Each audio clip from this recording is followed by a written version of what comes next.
Students, constitution law की आज की क्लास में हम आर्टिकल 20 के बारे में बात करेंगे। हमारे पिछले क्लास में हमने राइट टू फ्रीडम स्टार्ट किया था, जिसमें हम लोग आर्टिकल 19 पर चर्चा कर चुके थे। आज हम लोग आर्टिकल 20 के बारे में बात करेंगे, जो कंसिडर करता है अपराधों के लिए दोष सिद्धि के संबंध में संरक्षण। मेनली आर्टिकल 20 उन लोगों के अधिकारों के बारे में बात करता है जो कोई क्राइम कर चुके हैं, जिन्होंने कोई अपराध किया है या फिर जिनका ट्रायल पेंडिंग चल रहा है। आर्टिकल 22 भी लगभग अपराधियों के अधिकारों की ही बात करता है, जिसको हम लोग आगे अपने उसमें लेक्चर्स में कवर करेंगे। ठीक है, तो आज हम आर्टिकल 20 की बात करते हैं। आर्टिकल 20 का मेनली पर्पस क्या है? उन लोगों के अधिकारों का संरक्षण करना जिन लोगों ने कोई अपराध किया है। भाई इंसान तो वो भी है, तो उन लोगों के भी कुछ ना कुछ अधिकार तो है। तो उन लोगों के अधिकारों के संरक्षण के बारे में बात करता है जिन्होंने कोई अपराध किया है या फिर जिनका ट्रायल अभी पेंडिंग चल रहा है। ठीक है, अब देखिए मेनली वैसे अगर हम ध्यान दें तो लॉज जो है हमारे नेचर की दृष्टि से, अगर हम लोग विधि की प्रकृति की बात करें तो नेचर के अकॉर्डिंग दो तरीके के होते हैं। एक तो होते हैं प्रोस्पेक्टिव नेचर के लॉज, एक होते हैं आपके रेट्रोस्पेक्टिव नेचर के लॉज। ठीक है, तो जो प्रोस्पेक्टिव नेचर के लॉ होते हैं वो ये होते हैं कि जैसे आज कोई लेजिस्लेचर ने कानून बनाया है और आज आपने कोई अपराध कर दिया या आने वाले समय में आपको फ्यूचर में कोई अपराध किया है, तो उस लॉ के अकॉर्डिंग आपको सजा होगी। ये तो है प्रोस्पेक्टिव लॉ, भविष्यलक्षी प्रभाव रखने वाले कानून। एक होते हैं रेट्रोस्पेक्टिव लॉज, यानी कि भूतलक्षी प्रभाव रखने वाले कानून। इट मींस जैसे आज लेजिस्लेचर ने कोई कानून बना दिया और मान लीजिए कि किसी व्यक्ति ने बहुत पहले कोई क्राइम किया था, सालों पहले, 2 साल 4 साल 5 साल पहले कोई क्राइम किया था, और उस व्यक्ति को आज के इस कानून के हिसाब से सजा मिले, यानी कि अब लॉ का प्रभाव कैसा हो? भूतलक्षी प्रभाव हो। अपराध बहुत समय पहले किया था, लेकिन जो आज कानून बन रहा है उसके हिसाब से अब उस व्यक्ति को बुलाया जाए और ये कहा जाए कि भैया क्योंकि तुमने उस समय ये अपराध किया था तो अब आप कानून बन चुका और आज के कानून में वो कार्य सजा हो गई, मतलब अपराध है सॉरी, तो तुम्हें सजा मिलेगी। इट मीन्स क्या हुआ? ये हुआ कि रेट्रोस्पेक्टिव लॉ क्या हुआ? भूतलक्षी प्रभाव वाले। ठीक है, और प्रोस्पेक्टिव भविष्यलक्षी प्रभाव रखने वाले। अब देखिए आर्टिकल 20 की इसमें क्या भूमिका है? तो आर्टिकल 20 का क्लोज 1 एक बहुत इंपॉर्टेंट रोल प्ले करता है यहाँ पर। आर्टिकल 20 का क्लोज 1 क्रिमिनल मैटर्स में लेजिस्लेचर को रेट्रोस्पेक्टिव लॉज बनाने से मना करता है कि आपराधिक मामलों में आप भूतलक्षी प्रभाव संबंधी विधियां या कानून नहीं बनाएं। ठीक है, कैसे? जैसे आर्टिकल 20 क्लोज 1 क्या कहता है? Protection from ex post facto laws, भूतलक्षी प्रभाव वाले कानूनों से सुरक्षा प्रदान करता है। इट मीन्स अगर आज किसी व्यक्ति ने कोई कार्य करा है मान लीजिए, तो उसे आज के कानून के हिसाब से सजा मिलेगी। लेकिन अगर आज प्रेजेंट में कोई लॉ बना है और कार्य जब जिस समय वो किया गया था उस समय वो अपराध नहीं था, उस समय के कानून के हिसाब से कोई कार्य अपराध नहीं था, तो वर्तमान के कानून के हिसाब से आप उस व्यक्ति को सजा नहीं दे सकते। ठीक है, या फिर मान लीजिए कोई कार्य जो बहुत पहले किया गया था उस पर कोई पेनल्टी नहीं लगाई जा सकती थी, वो ऑफेंस था ही नहीं। अब आप प्रेजेंट लॉ के हिसाब से वर्तमान में कोई कानून बन गया, अब पेनल्टी या फाइन या इम्प्रिजनमेंट बढ़ गया है, तो क्या वो बड़ी हुई पेनल्टी या इम्प्रिजनमेंट या फाइन उस व्यक्ति पर लगाया जा सकता है? Answer is no. Article 20 clause 1 यही संरक्षण प्रदान करता है कि जो विधियां है वो कैसी होनी चाहिए? भविष्यलक्षी प्रभाव से लागू हो। क्रिमिनल मैटर्स में भूतलक्षी विधियों को लागू नहीं किया जा सकता। कहने का मतलब यह है कि आज कोई लॉ बना है तो आने वाले मैटर्स पर ही वो अप्लाई होगा। क्रिमिनल मैटर्स जो पिछले हैं, पहले अगर किसी व्यक्ति ने कोई अपराध कर दिया है, पहले अगर वो कार्य आपराधिक कार्य नहीं था, तो उस व्यक्ति को सजा नहीं मिलनी चाहिए। इसको क्लियर करने के लिए हम लोग कुछ इंपॉर्टेंट केस लॉज की बात करेंगे। For example Kedarnath versus state of West Bengal के बारे में हम बात करते हैं।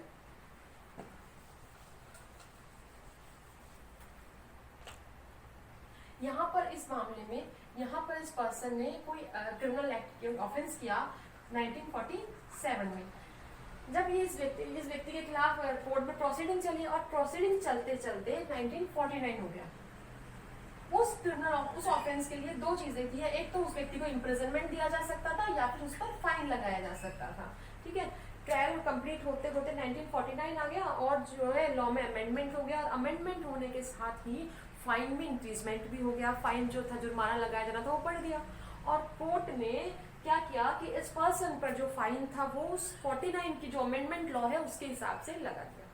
सुप्रीम कोर्ट में जब मामला गया तो सुप्रीम कोर्ट ने इसे गलत बताया और ये कहा कि अब आप बढ़ा हुआ फाइन जो अमेंडेड लॉ के हिसाब से जो जुर्माने की राशि बढ़ गई है आप उसे नहीं लगा सकते हो, आपको वही पेनल्टी लगानी इम्पोज करनी चाहिए, वही पेनल्टी लगानी चाहिए जो ऑफेंस कमिट करते समय थी। कहने का मतलब क्या हुआ कि आप जो है वही पेनल्टी लगा सकते हैं या वही सजा दे सकते हैं जो कि उस ऑफेंस को कमिट करते समय जो कानून था उसके हिसाब से ही सजा दी जा सकती है। ठीक है, तो यहाँ पर ये हो गया protection from ex post facto laws. एक और इम्पॉर्टेंट केस लो है इसके संबंध में, Ratanlal versus state of Punjab. ये इसलिए इम्पोर्टेंट हो जाता है क्योंकि इसके यहाँ पर सुप्रीम कोर्ट ने ये कहा था कि अगर कोई भी लॉ जो रेट्रोस्पेक्टिव इफेक्ट से लागू हो रहा है, भाई वैसे तो देखो क्रिमिनल मैटर्स में रेट्रोस्पेक्टिव इफेक्ट से लॉज को लागू नहीं किया जा सकता या लेजिस्लेशन नहीं बना सकती है ना, ये प्रोटेक्शन प्रोवाइड करवा रहा है हमें आर्टिकल 20 क्लोज 1। लेकिन अगर कोई लॉ रेट्रोस्पेक्टिवली लागू करने से अक्यूज्ड को किसी प्रकार का बेनिफिट होता है या जैसे उसकी सजा कम हो जाती है, ठीक है, तो ऐसा बेनिफिट या ऐसा हित उसे दिया जा सकता है, उसके बेनिफिट में आप उसको इंटरप्रिटेट कर सकते हो, उसे लागू कर सकते हो। ठीक है, जैसे मान लीजिए आज कोई कानून बना है जिसके अनुसार मिस्टर ए ने कोई अपराध किया था, उस समय उस कानून के हिसाब से उसकी सजा थी 10 साल। अब आज जो कानून बना है उसके हिसाब से सजा कम कर 6 साल कर दी गई है, तो अब वो व्यक्ति इस प्रेजेंट कानून का फायदा ले सकता है। मतलब फायदे के लिए, अक्यूज्ड के बेनिफिट के लिए, अक्यूज्ड के फायदे के लिए लॉ को रेट्रोस्पेक्टिवली इफेक्ट दिया जा सकता है। ये कहाँ सुप्रीम कोर्ट ने Ratanlal versus state of Punjab के मामले में, इसलिए दोनों केस इंपॉर्टेंट हो जाते हैं आपके 20 क्लोज 1 के टॉपिक पर। फिर हम बात करते हैं आर्टिकल 20 क्लोज 2 की, जो बात करता है प्रोटेक्शन अगेंस्ट डबल जियोपार्डी, दोहरे दंड से संरक्षण। ये जो आपका कॉन्सेप्ट है वो इसमें मैगजीन पर है, नेमो डिबेट बिस वैक्सराइज, जिसका मतलब होता है a man should not be punished twice for the same offence, अर्थात किसी भी व्यक्ति को एक अपराध के लिए ही 2 बार सजा नहीं दी जा सकती। जैसे किसी एक पर्सन ने कोई अपराध करा है, उस अपराध के लिए उसे सजा पहले मिल चुकी है, तो उसी अपराध के लिए दोबारा उसे सजा नहीं दी जा सकती। तो आर्टिकल 20 क्लोज 2 उस डबल जियोपार्डी यानी दोहरे दंड से उसका संरक्षण, उसका बचाव करता है। देखिए यहाँ पर जो है Thomas Das versus state of Punjab में सुप्रीम कोर्ट ने 3 रिक्वायरमेंट्स बताई है, 3 रिक्वायरमेंट्स बताइए कि अगर ये तीनों कंडीशंस फुलफिल हो जाती है तो उस पर्सन को आर्टिकल 20 क्लोज 2 का प्रोटेक्शन दिया जा सकता है, वो इसका डिफेंस ले सकता है। वो तीनों क्या है, एक तो उस व्यक्ति का अक्यूज्ड होना जरूरी है, सेकंड उस पर्सन के खिलाफ प्रोसिक्यूशन चला हो, और थर्ड उसे पनिशमेंट मिली हो उस मामले में। ठीक है, ये तीनों ही कंडीशन। तो Thomas Das versus state of Punjab के मामले में सुप्रीम कोर्ट ने तीनों कंडीशंस बता दी, 3 शर्तें बता दी है कि अगर ये तीनों शर्तें पूरी हो जाती है, फुलफिल हो जाती है, तो उस पर्सन को आर्टिकल 20 क्लोज 2 का संरक्षण मिलेगा, अदरवाइज नहीं मिलेगा। और तीनों शर्तें क्या है बेटा, वो है accused, a person must be accused, यानी उसका जो है ना शुड बी अक्यूज, उसका अक्यूज होना जरूरी है, वो अपराधी हो, और अपराधी होने के साथ साथ उसका प्रोसिक्यूशन चला हो, ठीक है, और प्रोसिक्यूशन चला हो जिसके परिणाम स्वरूप उसको पनिशमेंट दी गई हो। ये तीनों कंडीशन पूरी हो जाती है तो उसको डिफेंस मिलेगा। अब देखिए कई बार ये हो जाता है कि भाई मान लीजिए कोई नया ऑफेंस कमिट कर दिया उसी तरीके का या किसी अदर नेचर का, तो वहां पर उस पर्सन को डिफेंस नहीं मिलेगा आर्टिकल 20 क्लोज 2 का। वो ये नहीं कह सकता कि मैं एक बार तो जेल जाके आ चुका, अब मैं जेल नहीं जाऊंगा, ऐसा थोड़ी है। अगर कोई अपराधी है जो एक बार जेल की सजा काट के बाहर आ चुका और वो दोबारा भी अपराध कर सकता है, किसी अलग तरीके का किसी अलग नेचर का क्राइम कर सकता है या उसी तरीके का सेम क्राइम कर सकता है। तो कहने का मतलब है कि अगर कोई पर्सन दोबारा से कोई नया अपराध करता है तो उसे आर्टिकल 20 क्लोज 2 का पनिशमेंट नहीं मिलेगा, डिफेंस नहीं मिलेगा, वो आर्टिकल 20(2) के तहत संरक्षण प्राप्त नहीं कर सकेगा। ठीक है, तो ये तीनों कंडीशंस फुलफिल होना जरूरी होंगे डिफेंस के लिए।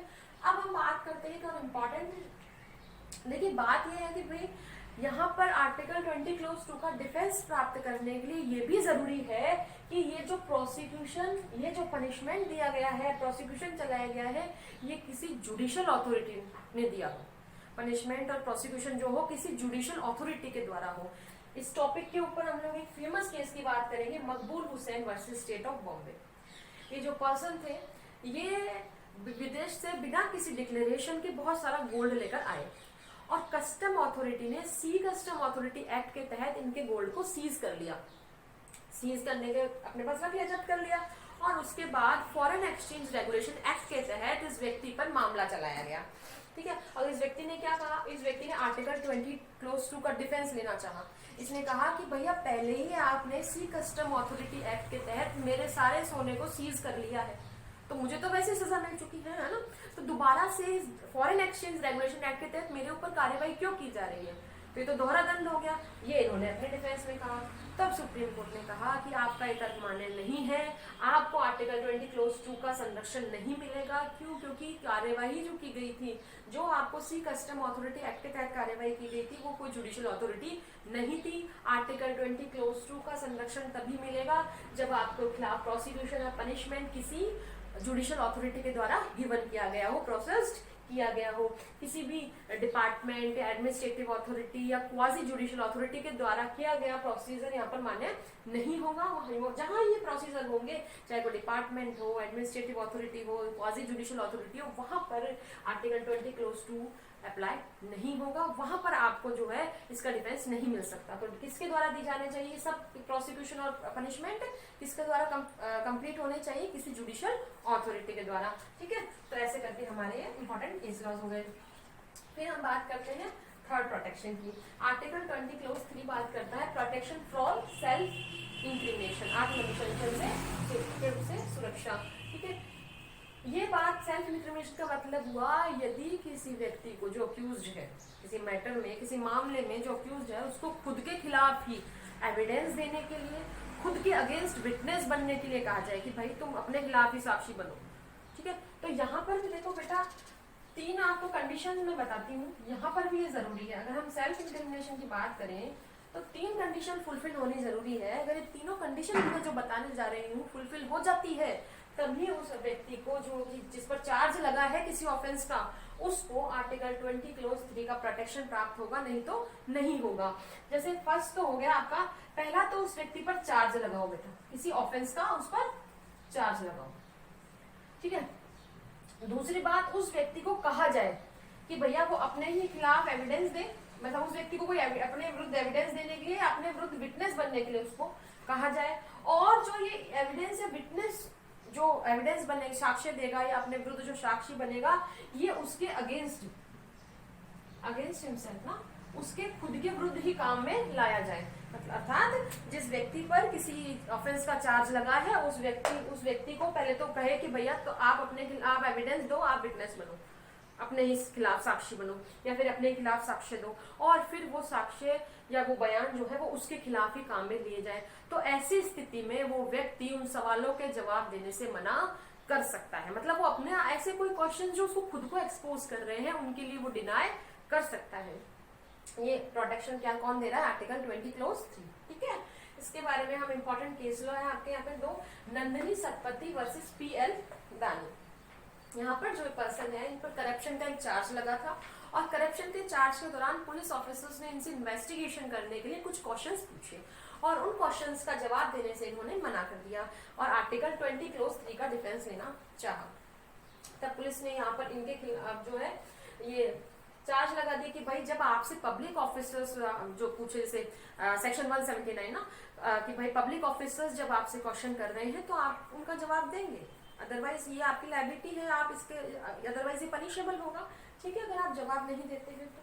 तब सुप्रीम कोर्ट ने कहा कि भैया यहाँ पर जो है सेक्शन 179 आप अप्लाई नहीं कर सकते, इन्हें आर्टिकल 20 क्लोज 3 का संरक्षण मिलेगा। और साथ ही सुप्रीम कोर्ट ने CRPC के सेक्शन 161 के बारे में भी बात कही और ये कहा कि जैसे CRPC का सेक्शन 161 कहता है कि आप किसी व्यक्ति को अपने खिलाफ वो ऐसे क्वेश्चंस का जवाब देने जिससे कि वो खुद एक्सपोज होता हो, अगर वो मना करता है तो कोई अपराधी नहीं है, वो मना कर सकता है।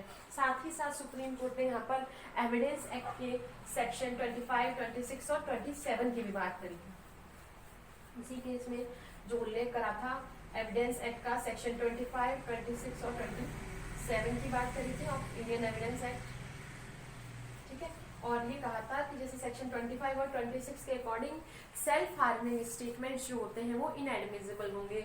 यदि कोई व्यक्ति खुद ही ये कहे कि साहब मैंने चोरी करी है, जैसे फॉर एग्जांपल मान लीजिए कि किसी व्यक्ति के बेटे ने चोरी करी है, तो वो पिता उस बेटे को बचाने के लिए, है ना, क्योंकि उनकी रिलेशनशिप ही ऐसी है, तो उस अपने बेटे को बचाने के लिए वो खुद कह दे कि नहीं साहब ये चोरी मैंने करी है। तो इस तरह से सेल्फ हार्मिंग स्टेटमेंट्स जो होते हैं वो एविडेंस एक्ट के सेक्शन 25 और 26 के तहत भी इनएडमिसिबल होते हैं, ठीक है। इसके अलावा साथ ही लेकिन अगर मान लीजिए उस पर्सन ने ये एडमिसिबल करने के साथ साथ, ये स्वीकार करने के साथ साथ कि चोरी मैंने करी है, चोरी किए गए आर्टिकल्स भी पुलिस को दे दी, बरामद करवाए हैं, वो जगह भी बताई है, सबूत सारे मिल चुके हैं, तब फिर वो एडमिसिबल हो सकता है। कौन कहता है? एविडेंस एक्ट का सेक्शन 27 ये कहता है कि वो साथ के साथ अगर आपको साक्ष्य उपलब्ध करवाता है या पूरे के पूरे आर्टिकल्स वगैरह ये सब आपको देता है, प्रूफ फुली प्रूफ हो जाता है, तब फिर वो स्टेटमेंट उसका एडमिसिबल हो सकता है। तो यहाँ पर इन तीनों का उल्लेख भी सुप्रीम कोर्ट ने किया, ठीक है। इस तरह से ये मैटर यहाँ पर इंपॉर्टेंट हो जाता है। फिर हम बात करते हैं, क्वेश्चन ये अराइज होता है यहाँ पर कि क्या राइटिंग स्पाइसमैन की बात करें, थंब इम्प्रेशन की बात करें, सिग्नेचर की बात करें, तो क्या इनको देने से भी मना किया जा सकता है? क्या इनको देने से मना करने पर भी आर्टिकल 20 क्लॉज 3 का प्रोटेक्शन मिलेगा? क्या ये भी सेल्फ इंटीमेशन में आते हैं? Answer is no.